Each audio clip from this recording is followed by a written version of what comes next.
Okay, everyone, good morning. Welcome to Tuesday morning's morning briefing from the Celtic Way with me, Hamish. Ryan is with me as well. Ryan, hello. Hi, Hamish. How you doing? You all good?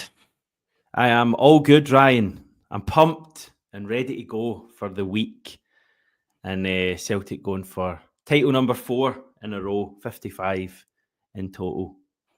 Who's talking about Paul Hartley and Barry Robson? Why are we There's talking about always some. Gordon Strachan's Celtic? God, you're all keen this morning, aren't you? I would understand the Strachan sort of conversations a couple of weeks ago because he was talking about his sort of not his beef, but his Saw disagreements that. with Aidan McGeady a couple of weeks ago, and he said how he wanted to sort of extend an olive branch to the former Celtic winger. But don't know why we're talking about Robson, Hartley, and Gordon Strachan. But that's those memories are kind of the first memories I've got watching Celtic. I can remember Nakamura. I can remember the Neil Lennon and that. Was it the black and green pinstriped top as well, the away top? Yes. Remember Kilmarnock when Nakamura scored the last minute free kick. Those are my earliest sort of memories of Celtic. So it's nice to get a wee bit of a throwback as well, mentioning those players. And the likes of Paul Hartley and Barry Robson, talk about an impact they had in that 2007 Yeah. 2008 season. Oh, I loved Barry Robson. Me too. Huge impact in his winning the league that season, as you say. Okay, we'll get on and chat about current Celtic affairs today, and maybe a kind of nod to the past as well later on. First of all, a quick word from our sponsor. This Celtic Way video is brought to you by S1 Jobs. If it's time to hand in your transfer request, then head over to s1jobs.com and upload your CV today. With thousands of jobs across Glasgow, Edinburgh, thousands and the surrounding areas, you'll find the one at S1 Jobs. S1 Jobs. Start your search today, everyone. Ryan, tell us about the offer we've got still running. Yep, we've still got this offer running until the end of the month. I believe we've got £1. If you pledge £1, you'll gain 6 months of access to the Celtic Way website and all the benefits that entails, such as opinion pieces, in-depth interview pieces. There's a couple of interviews coming out this week from Tony that will be well worth tuning in to or reading. Plus, not just that, you'll get a free Jota print from renowned football artist made by Frankie. We've worked with Frankie on a couple of pieces before on Callum McGregor, Brendan Rodgers, and Kyogo, I believe. Now it's Jota. Jota's back. Jota scored at the weekend, and what better way to celebrate than getting an A3 print of the superstar from Portugal? All you need to do is go to www.celticway.co.uk/subscribe and get involved, guys. Thank you to everybody that's done so as well. Definitely. Right, you were chatting to a few players after the game in the mix zone at Hampden Park. These quotes are, well, to be honest, they've been coming out since full time. I think some of them embargoed for a little bit longer. And some kind of interesting quotes from the likes of Liam Scales and Callum McGregor and Arie Engels and, of course, Brendan Rodgers. So how was that after the game on Sunday, Ryan? It was really good because the result in question was settled by half time, so you could already think ahead to what you were potentially going to ask players at full time. I love the way that the mix zone works at Hampden in particular and in European games, because did the same in Zagreb and in Birmingham as well for Aston Villa. The players come through the dressing room into this area, this trackside area, and they can speak to all the journalists that are present. So on Sunday, I managed to speak to Callum McGregor, Liam Scales, Arie Engels, and Jota. You might have seen my question going about to Jota when I asked him about the young fan going onto the pitch. It was me that asked that specific question that got the nice answer about I hope he has a memory for life.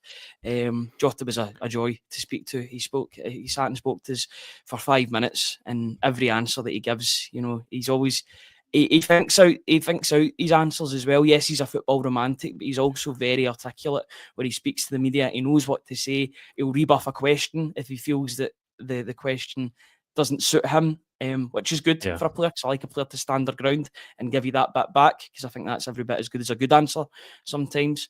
But yeah, speaking to those 4 players after the game was absolutely brilliant. Tony was dealing with the Brendan Rodgers press conference in the auditorium. I went down to the mix zone and I got videos and audio of those 4 players. But yeah, all 4 of them were a blast to speak to. So I'm trying to work out. I mean, I've kind of read most of the quotes. Liam Scales talking about The quote, I mean, come on to the Hatate stuff with Scales. The one that stood out to me from the Liam Scales stuff was he's quoted as saying it probably was true that we needed a bit of a wake-up call, and I think we have had it. And Alistair Johnson made an identical point last week, saying that defeat in Perth had been a wake-up call for the team. And I guess looking at the last couple of games, I mean, 10 goals scored, 8 goals scored in the first half of those matches, you kind of have to think that potentially that defeat to the bottom team in the league in Perth may have just refocused minds a little bit, and maybe it was just required kind of quite close to the end of the season just to maybe say, that's not good enough. Come on, guys, let's get this back together. We've had a really good season up till this point. We've dropped off a bit second half of the season, but you can still go and make this a truly memorable season. And yeah, we're a lot closer now to making it a truly memorable season. We can win the league this Saturday. We've got a huge derby. I don't care if the league's done, a huge derby next weekend at Ibrox, and then obviously the Scottish Cup final and at the end of May.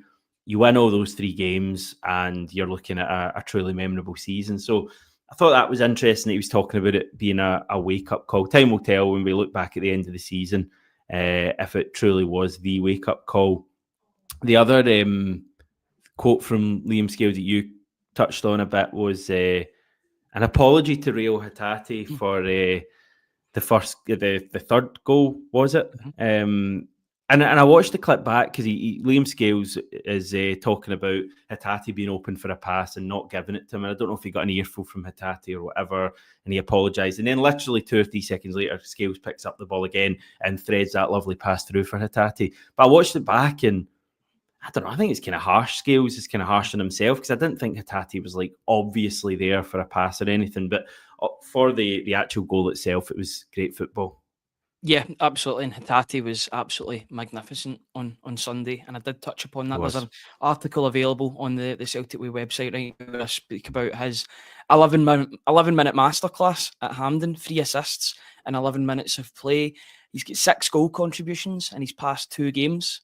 You know, that is a step up from Hatate because he get 3 goal contributions, 2 goals and an assist in the last game, the last league game against Kilmarnock, and then 3 assists. So 6 goal contributions in less than 180 minutes is very, very impressive from him. And I've always said it. I think when Reo Hatate plays to his optimum, when he plays to his best, he's utterly unplayable in Scottish football. And you've seen that at the weekend.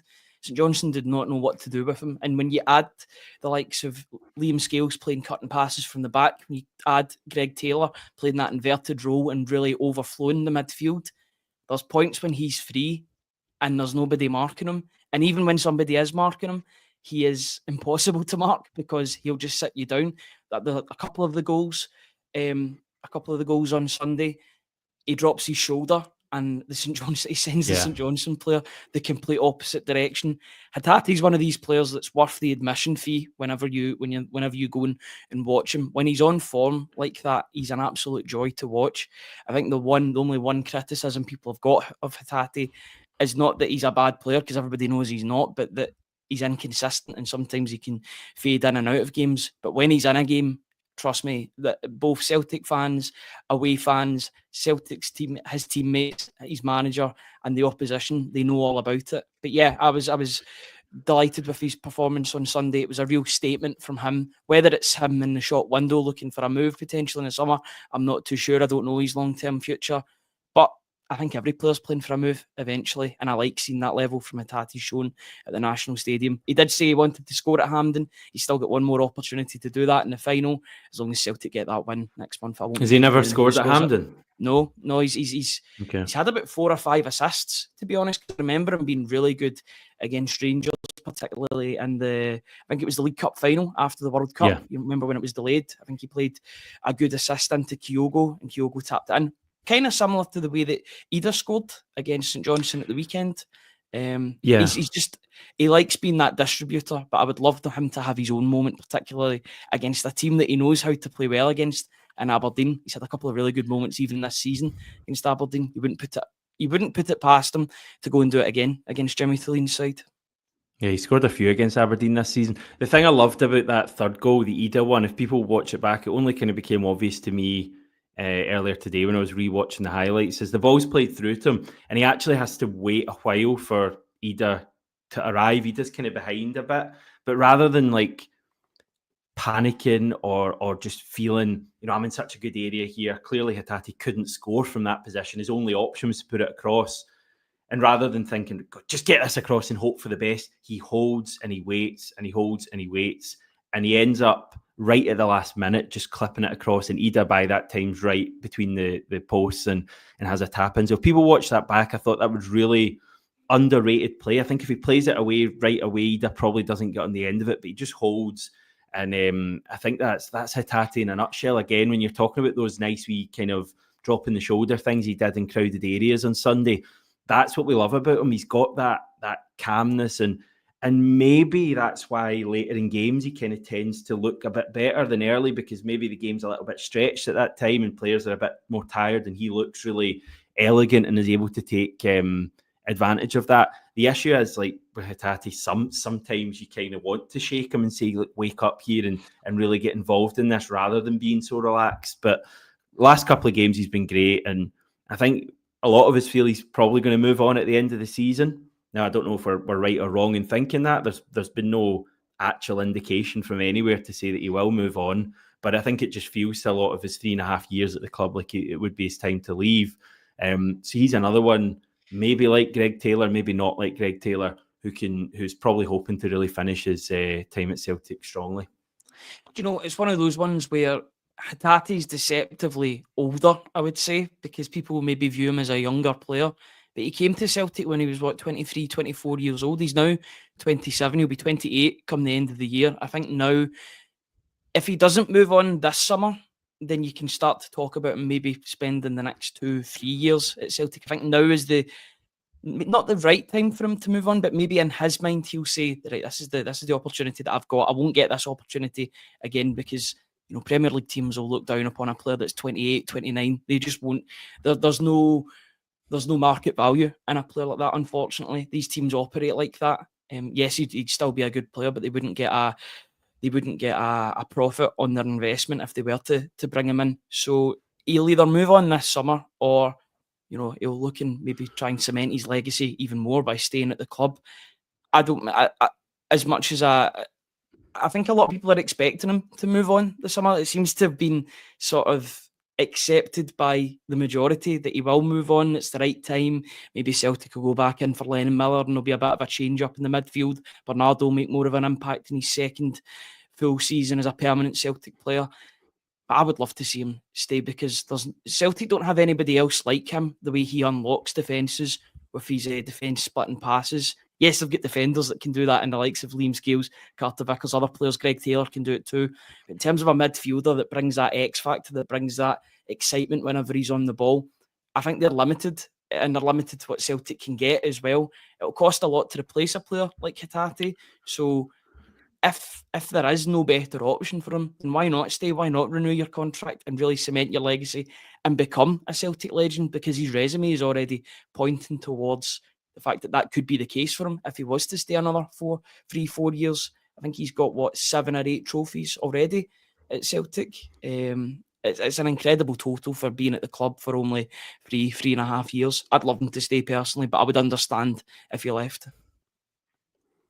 Yeah, I'm just thinking he'll have, I think, 7 trophies, I think, so far, with another couple to come, which is mad. But Scott wondered, do we think Hatate will still be here next season on that form? I'd love him to stay. Yeah, I mean, on that form, clearly, I think the issue is that probably has been his poorest season overall. And I do actually think there's been good performances in there over the course of the season, but I do think the kind of poor, frustrating performances have certainly been, at the very least, equal to the really good performances, and you'd want a bit more from him. If we could get that consistently, 100% you'd want to keep him. I certainly think, regardless of what I've just said, he's going to be a hard player to replace, because you're right, he kind of does something that no one else does, in terms of he has that ability to really find a pass. Maybe Paulo Bernardo can potentially be that player, but he's probably a bit different to Hatate. But that's the task for the recruitment department if he goes to sign someone else. I don't know necessarily if it would be Lennon Miller or if you'd be looking at Lennon Miller and someone else. But everyone, I think you're right, everyone just seems to think Hatate will leave, Lennon Miller will come in, and that'll be the midfield sorted for next season. But I wouldn't be surprised if there's a different story there. Ian saying Reo needs to stay, still not replace Rogic or Moy for creativity in the midfield, so Hatate is crucial for us. Mark saying he gets a hard time for missing passes because he is a midfielder who tries those inch-perfect passes that have more chances of being intercepted. He's certainly playing very well at the moment. Hatate. Sorry, you go. He's playing with a smile on his face as well. And I know there's a few people that watch him and say, oh, he's not smiling, he's not interested. I would actually make the point, and I've made this before on the briefing, that he's the most emotional player at Celtic because he cares so much about his performances. I've seen him when he misplaces a pass. It's as if the world has ended. He's annoyed when he misses passes because he's a perfectionist. He wants to have the perfect game every time he steps onto the pitch. And he does play a risky game because he will play those risky passes, as the commenter quite rightly said. But yeah, I think it's the complete opposite to what people say about body language. I think he cares so much about his performance that if he does misplace a pass, he can really get annoyed with himself. But I like that. I like that he's a perfectionist and he's had a lot more good games than bad games in a Celtic top. That's why he's still in the midfield at this point in time. Henry McClarson is saying glad he's ditched the blue Fred now. gumshoe. Is he still standing up in the huddle? No, he's actually. Well, I've not noticed it recently, but it seems as if someone's had a word with him. Either that or his English has improved, and he has been trying to do a lot more English interviews. The reason why he didn't stand up or bend over is because he was actually listening to what Callum McGregor had to say, because his English was pretty poor and he was reading his lips. That was the not the rumor, but the word going about. That was the reason why he didn't look down, because he was trying to interpret. So they don't look at McGregor when you're bending down. They're not looking at McGregor. God, that my mind's been posture blown. As well. You know, he's focusing on the game. He's focusing on his posture. I just always assumed all the players in the huddle would be staring at McGregor when he's speaking. But if you're opening my mind to say they're actually staring at the grass and just hearing him, that's a hell of a revelation for a Tuesday morning. Well, I mean, that was the word that was going about anyway, and that was the reason why. I remember there was quite a lot of talk about it when he came to the club, that why is he not bending down? Why is he not doing what everybody else is doing? Apparently it was down to his lack of English. But if you look on Celtic TV recently, there have been quite a few English interviews that Reo Hatate has conducted. So he's making that effort off the pitch to assimilate. Chris Julian, that I was speaking to last week, said that all the Japanese players were making an effort to speak English when they were in the dressing room with their teammates. And not having that divide and having that shared sort of language, it must be brilliant for the dressing room, even if they're not perfect with their English. The fact that they're going out and trying and making that effort to speak the same language that the majority of their teammates speak, that must be good for squad morale as well. Okay, moving on. Arie Engels, plenty of interesting quotes from him. I think he's done a couple of different media engagements after the game. You were there for part of it. What was he saying to you? Well, the nice thing is that he offered to hold the microphones while we did his interview as well. You know, his offer was rebuffed by the journalists that were speaking to him, saying that he'd done enough work that day. He didn't need to hold all the microphones when he was answering his questions. So that was a nice moment between Engels and the people that were interviewing him, including myself. But yeah, he cuts a very confident figure. He's very media savvy as well. You forget that he's only 21 years old, and I think people forget that in his performances as well, particularly when he's up and down. He's still got 4, 5, 6 years until he hits his footballing peak. He's still a relative baby when it comes to football. He's getting used to the demands of Celtic. Brendan Rodgers has spoke about the fact that you don't get midweek holidays anymore. He laughed when somebody asked about sprinting towards the title. It's almost as if he reads all of the things that are said about him. You know, when the word sprint was used, there was a smile that came on his face, as if I've heard that used a lot in the media recently. But yeah, it was really good. He was speaking about the fact that the Hampden pitch was nice. It was a good pitch compared to maybe what he faced 2 weeks earlier on the McDermott Park surface, which has been, you know, sort of criticised by Brendan Rodgers and a couple of the players as well. But he just cut a very confident figure in front of the media, happy to answer anything. He said he was enjoying playing he was playing with the likes of Reo Hatate and Callum McGregor in that midfield, but he also took the time to shout out Luke McCowan and Paulo Bernardo for pushing them, because he says their job's important. If they're not pushing us, then it's pretty much guaranteed a starting spot. But having those players behind that are desperate to get into the first team is helping them push on to new levels. So yeah, he's clearly enjoying his time at Celtic. For me, he's the player I'm probably most excited for next season, with a full pre-season under his belt, because he came in on deadline day for Celtic, had to get used to playing for Celtic very, very quickly. With a full pre-season, I think you could see similar levels to what Kuhn did in the first half of last season for Arie Engels in terms of his impact on the side. I think there's so much more to come from, and I think people comparing him and Raskin will not be comparing the two very early on next season. I think Engels will really show why he is the far better midfielder of the two. Yeah, I agree with that. I don't think Engels has been bad by any stretch. No, his numbers are good too.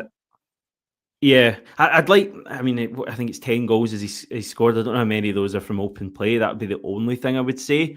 But I know he takes penalties, and he takes penalties really well. But I'd be looking maybe for a few more goals away from the penalties. But I think he's capable of it. And I do think next season we'll see a better Arie Engels. It's not, getting a pre-season's clearly a big thing, and getting a pre-season with the team that you'll be playing with for that season. He didn't have that this year. But also I think just being able to just get a couple of weeks off at the end of the season and reset and reflect on things. As someone was making the point earlier, I can't remember who it was in the chat, saying, how much Arie Engels will have learned from this season. It'll have been such an eye-opening experience. He actually touched on that after the game in some of his quotes when he was talking about the kind of variation of matches you play at a club like Celtic. Yeah. And he's talking about, going from a Champions League game in midweek to maybe a game at a smaller ground than you're used to at the weekend. And I think as fans, we take that for granted, because that's the life of Celtic every season. Even if we're not in the Champions League, the Europa League's got some great grounds, and you go from this glitz and glamour in the midweek, and then you have to kind of reset and go to a less glamorous place like Ross County or St Johnstone at the weekend. But for guys like Arie Engels, who are going from Germany, where kind of every game in Germany is a huge event, and you're playing not as many games as Brendan Rodgers has touched on, but every game, every stadium pretty much in the Bundesliga is going to be at least, 40, 50,000. And going from that and not having great expectations really at a club like Augsburg, with all due respect, to suddenly going to Celtic, it must have been a hell of an eye-opening experience. And that's before you even get to all the kind of moving abroad thing again, and the language. I know he speaks really good English, but various complications there. So I think all in, it's been decent enough. I would give him a 6 out of 10, I think, for his first campaign. And I agree with you. I'm expecting big things from him next season. Yeah, I'm expecting the sort of change that you've seen with Celtic. And I'm going back to Ange Postecoglou's time again. I remember in the first season, there was a lot of injuries that came in Ange Postecoglou's debut season. There was a lot of players struggling to deal with how both Ange Postecoglou's team played and how they trained as well. And you've seen a lot of muscle injuries. I'm hoping to see the same in a player's perspective for Arie Engels, that he's used to the wear and tear of playing for Celtic, playing every third day. I know he's had spells on the bench, and Luke McCowan's came in and Paulo Bernardo's came in, Hatate as well. There's been that switch. Not so much recently, because Engels is arguably one of the first names on the team sheet at the moment. The lineups would suggest that. But I'm hoping that next season he'll have that muscle memory of playing for Celtic every 3 days. He'll have qualifiers to negotiate, or one set of qualifiers to negotiate in the Champions League. You're hoping that if he has a good pre-season, then he can really start like a house on fire in the Champions League qualifiers, show his quality, and really take that into the beginning of next season. I'm not going to call it a breakout season, because I think we've seen enough moments from Arie Engels to suggest that he is already a really good player for Celtic. But I want to see that consistency next season from him. And if we see that, then we've seen him at his best, what he can do. He's a very special football player. He does split the support still, I would say. And I think I was going to say that, yeah. The £11 million price tag also I think comes into play. It's the same for Adamida, to be fair. People expect a return, an instant return on a player if Celtic spend a big amount of money for a player. I'm willing to be patient with Arie Engels because I've seen more than enough in the player and individual moments and assists that he's made and goals that he's scored and penalties that he's taken and big moments that he's stepped up, particularly that assist for Nicholas Kuhn in the Rangers game in the League Cup final. He came off the bench and showed his character. He's clearly got it in him. I just want to see that consistency from him next season. If we can see that, then I think he could be in the running for Player of the Year next season if he shows that on a consistent level. I think it's quite simple, Arie Engels. People see the fee we've paid, £11 million, record fee, etc. A large amount of money, clearly, for a club like Celtic, and they expect him to be a ready-made player who comes in and stars for us. The same way that Matt O'Reilly did last season. That's what people expect, and the reality is that he's not fully done that. But I personally wouldn't even really look at the fee. I think he's a young guy who's only going to get better, and I think next season, I really don't understand people who just want to write him off already and say that he's a failure and it's not going to happen, etc.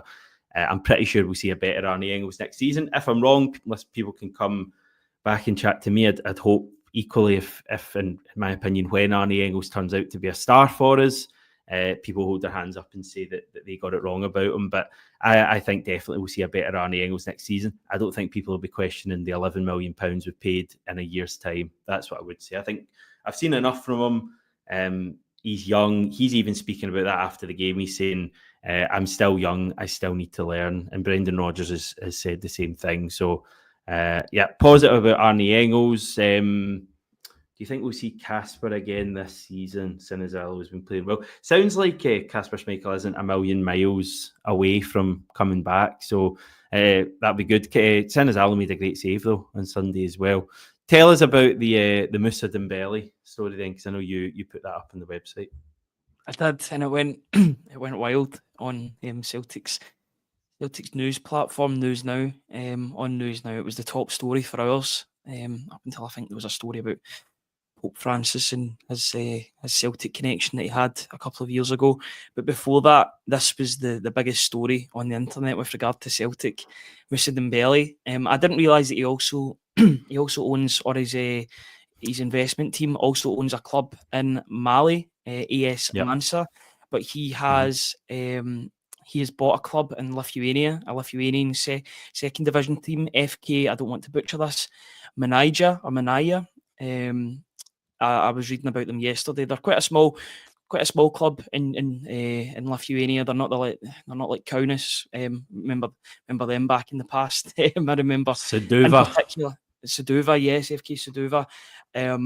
But you see this a lot with players, current players and former players that are all of a sudden now buying teams or owning parts of teams. I think the big one last week that was quite surprising was Luka Modric, who's still playing for Real Madrid, is now a minority owner of Swansea City. Did not expect those two names to be intertwined or linked. But it just shows you the movement of football.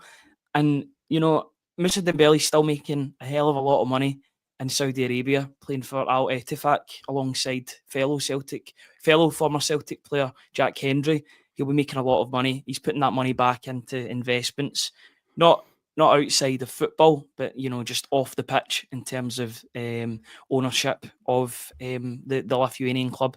So it was interesting. He's clearly got a good team around him. I remember his team in particular would tweet stuff out after certain results happened. I'm pretty sure it wasn't Moussa Dembele tweeting those things out of his really? demolition. Yeah. So you're going to destroy another myth today. So you've taken apart the huddle for me. Now you're going to tell me that it's not Moussa Dembele sitting tweeting and getting up Rangers.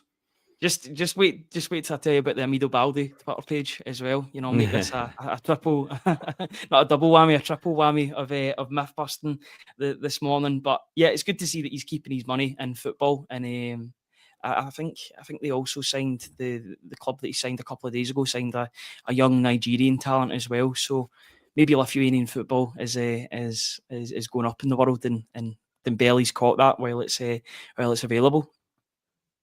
Yeah, good for him. He's still playing for Al Ettifaq, although he's not really playing. He ruptured his Achilles tendon in February, and I think he's going to spend probably the rest of 2025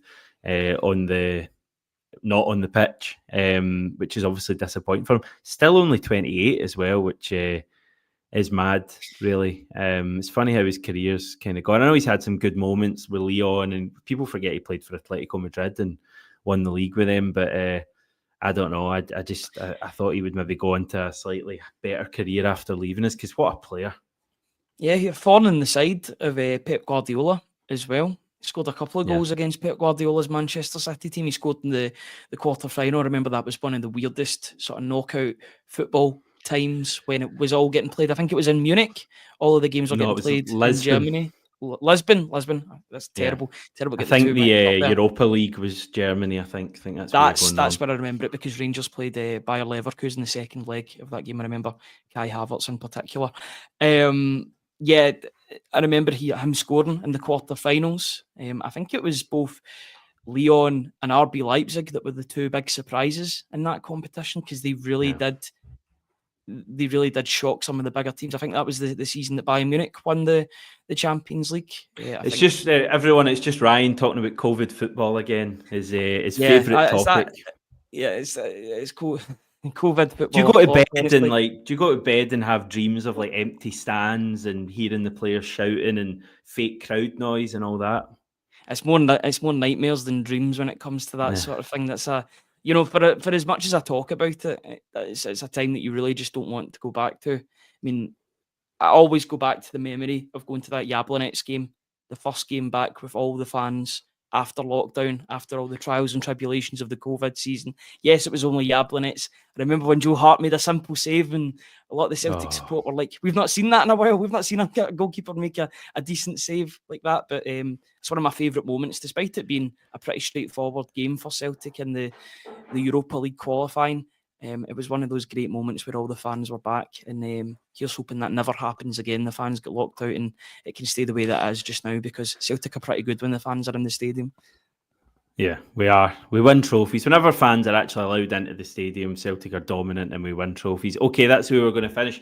Ryan, thank you once again. Read more from Ryan on the website, as Ryan said earlier. He's taking a look at Reo Hatate's 11-minute genius period on Sunday, among other things. So check that out. Loads more from the rest of the squad as well. In terms of the YouTube channel, you'll have to wait until this time tomorrow, when, sadly for you, I will return. Chat to you then.